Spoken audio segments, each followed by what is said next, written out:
Let's talk about one of the biggest questions of our time, something that brings up a ton of excitement and, let's be honest, a whole lot of anxiety. How is artificial intelligence really going to change the way we work? I mean, the jobs we have, the careers we build, the entire shape of our professional lives. All right, let's dive right in. Just so you know, this is Chapter 3 of a 10-chapter course on AI ethics, business, and society, brought to you by Virtualization Options LLC. So, let's just cut right to the chase, shall we? To that one question that's probably buzzing around in the back of your mind. Will a robot take my job? It feels personal, doesn't it? Because it absolutely is. But here's the thing. If you're looking for a simple yes or no answer, well, you're not going to find one. The reality is so much more nuanced, way more challenging, and honestly, a lot more interesting than that. And that's exactly why we need to talk about AI's transformation of the workforce. It's time to move past that initial wave of anxiety about automation and really dig into what's happening under the surface, the real changes that are coming. What we're seeing is this kind of dual reality. See, it's not just a story about jobs being lost. It's also a story of surprising new jobs being created. It's this constant push and pull that's totally reshaping our economy. And the scale of this shift, wow, it is just staggering. I mean, look at these numbers. On one side, you have Goldman Sachs estimating that 300 million jobs could be impacted by automation. That's the displacement reality. But then, on the other side, the World Economic Forum predicts AI will actually create 97 million new jobs. But the most important thing isn't just which number is bigger. No, it's not about the final score of jobs lost versus jobs gained. The real human-level challenge is the transition. How do we actually help millions of people bridge the gap from the old roles that are fading away to the new ones that are popping up?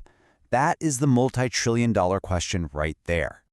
Now, some companies are trying to get ahead of this. A great example is Amazon. As they brought in more robots and automation, they also put their money where their mouth is, investing a whopping $700 million to upskill 100,000 of their own employees for completely new, more advanced jobs. It's a huge experiment, really, in what corporate responsibility looks like now. And what Amazon is doing gives us a kind of blueprint for how to handle this shift. It all starts with an assessment phase. You got to figure out which roles are at risk. Then comes the big one, a real investment in reskilling. But you can't just train people and walk away. You need transition support, like counseling and help with placement. It's also about proactively creating these new roles, all built on a culture of continuous, lifelong learning. Okay, so this whole thing doesn't just affect the folks on the front lines. It completely redefines what it means to be a leader. The new challenge is, how do you manage a hybrid team? A team made up of both humans and, well, digital workers. Leaders today need a totally new playbook. First off, AI fluency. You don't have to be a coder, but you have to get what it can and can't do. Then you need sharp ethical judgment because you're overseeing AI decisions. Of course, there's that continuous learning we talked about. And finally, you have to be a master of change management to guide your people through all this disruption. The pace of change is just so fast now. It all boils down to this one simple but powerful question that every leader should be asking themselves. What have you learned in the last 90 days? Because if the answer is not much, you are already falling behind. All right, for this last part, we're going to go a little deeper. We're moving beyond just jobs and skills to a really subtle psychological effect that happens when we work with AI. Researchers have a name for it, the robot nudge effect. And trust me, it is a game changer. So what in the world is it? Well, it's this fascinating psychological phenomenon where just being around an AI or a robot can unconsciously prime us or nudge us to think more like a machine.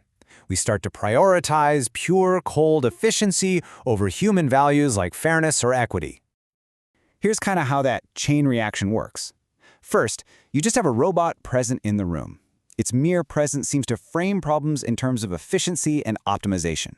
That leads to a utilitarian shift in our own thinking, where we start to make ethical trade-offs, favoring whatever outcome is most efficient, even if it's not the most fair. And you know, this isn't just a theory. The research shows it plain as day. When people had to make tough ethical calls while working with other humans, their decisions were more balanced. But when they made those exact same decisions with a robot in the room, their moral reasoning shifted, becoming way more focused on pure utilitarian efficiency. And this is the really profound part. It means you can have an AI system that is perfectly programmed to be fair and unbiased, but its mere presence can nudge the humans working with it to make less fair decisions. The unfairness isn't coming from the AI, it's coming from us, because the machine influenced our thinking. Which leaves us with one final and pretty crucial question to really chew on. We spend so much time and energy worrying about how we're going to control AI. But if AI's presence can fundamentally change how we think, how we make moral choices, who is really in control?